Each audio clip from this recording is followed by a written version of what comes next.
dali ste peniaze na nejakú kaviareň v nejakom obchodnom dome. A že sa poznám s tou pani. Áno. V živote som ju nevedela, neviem ani kto to je. No len to je zase sa vychytalo niečo a vďaka tomu, že to je transparentné, čiže môžete sa otvorene pozrieť, kam idú peniaze, tak toto niekto vyťahol, aby prekryl.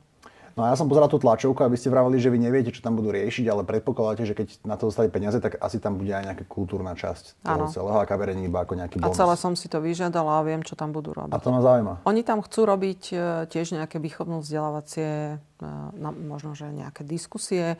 Chcú tam dať priestor mladým ľuďom, aby to mohli hrať, spievať a vystupovať. Proste niečo, čo je spojené s kultúrou, čo si myslím, že je absolútne perfektné. To vyzerá také ľahké ináč, ne? Ja teraz zamýšľam, lebo oni si vymyslia nejakú kaviareň s takými rozhovormi, čo je úplne že takýto nápad, že to mám taký nápadov 8 a dostanú 140 000. To mi znie ako, že dosť lukratívne. No veď tak vymyslíte niečo.